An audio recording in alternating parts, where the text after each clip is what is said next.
Ngayong taon na 'to, naghahanap ako ng trabaho at ang trabaho na 'yun ay mapagtrabaho sa labas ng bansa. Hindi naman bago sa ating mga Pinoy ang magtrabaho sa ibang bansa.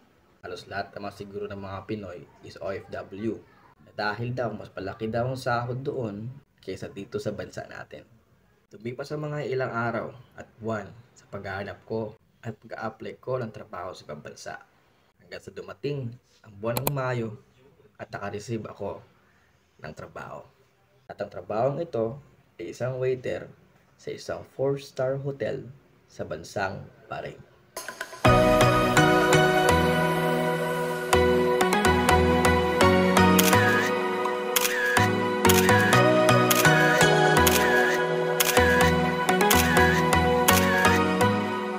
Ang bansang Bahrain o Kingdom of Bahrain ay matatagpuan mo sa Middle East.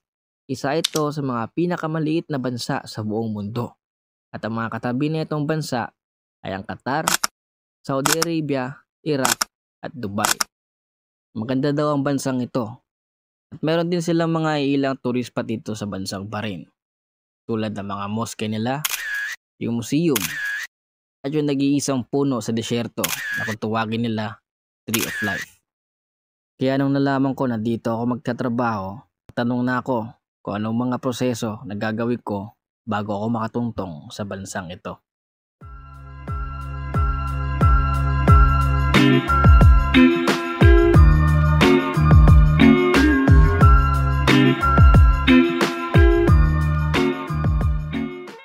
Limang proseso ang gagawin ko muna bago ako makatungtong sa bansang Bahrain. At yung una, syempre, di mawawala, ang medical. Isa sa pinaka-importanting papeles kung magkatrabaho ka sa labas, ayun ang medical mo. Ito ang pinaka-importante, ito ang palaging hinahanap sa mga company. Dito titingnan kung healthy ka ba para makapag-start ka na ng trabaho sa ibang bansa.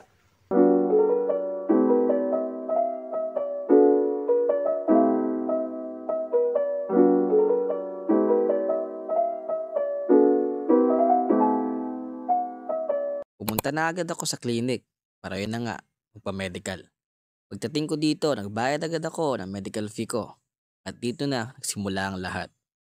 Lumipas ang ilang oras at tapos na rin agad ako. Mabilis lang ang proseso ng bawat kategorya ng mga medical ko. At yun na nga, swabe lang.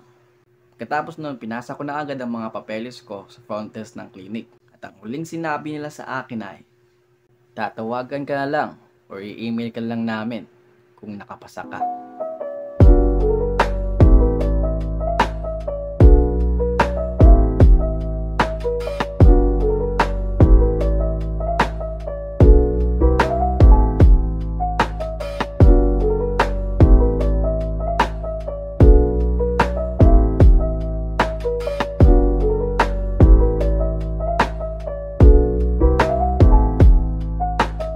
Pagkatapos ng araw na iyon, hindi mawala ang bahala sa aking sarili kung papasa ba ako o hindi. Hindi naman kasi ako yung klase ng tao na sobrang healthy sa katawan, kaya ganun na lang ang mga naiisip ko. Umabot ang isang buwan na pag-aantay ng resulta ng medical ko. At may biglang nag-message na nga sa email ko. At ang sabi dito ay, nakapasa na daw ako. At 10 na lang gabi at kanina nga na-receive ko na ang aking hinihintay na message na nakapasa na daw ako. Hindi mawala ang ligaya sa aking sarili at pasasalamat sa Diyos dahil dininig niya ang aking panalangin na sana ay makapasa ako sa medical ko. At ang pangalawang proseso ay ang visa. Ano nga ba ang visa? Ang visa ay isang pag-endorso sa isang pasaporte na nagsasaad na ang may hawak ay pinahintulutang pumasok, balis o manatili para sa isang tinukoy na tagal ng panahon sa isang bansa. Sinearch ko mga ilang araw, linggo o buwan ang proseso na kakailanganin nito para ma-release agad. At nakita ko nga mga around 5 business days but delays could take up to 2 weeks daw ito. Hindi na ako mapaghintay nung alaman ko na itong araw lang pala kadali ma-release ang visa ko. Fast forward tayo. Umipas ng 2 buwan at doon pa lang na-release ang visa ko.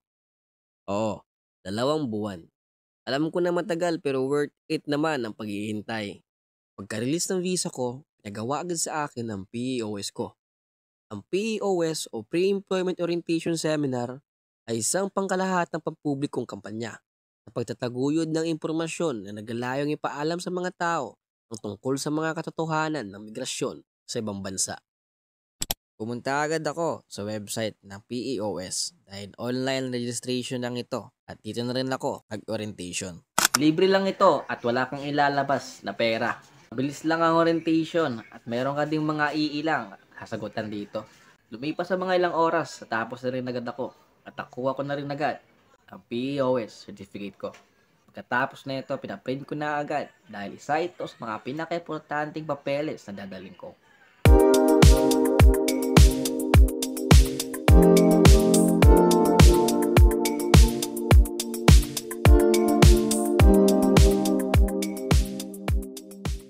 Pagkatapos ng lahat ng iyon, pinapunta na ako sa agency ko para maipasa ko na daw ang mga papeles at may fill up na din daw ako ng mga forms ko dito. Alas 8 na ng umaga, ako umalis. Nagahan ko na dahil alam naman natin kung gaano kagrabe ang traffic. Malayo-layo din ang agency ko mula sa bahay namin, kaya mga ilang oras din ang biyahe. At nakarating na nga ako pagsapit ng alas 11.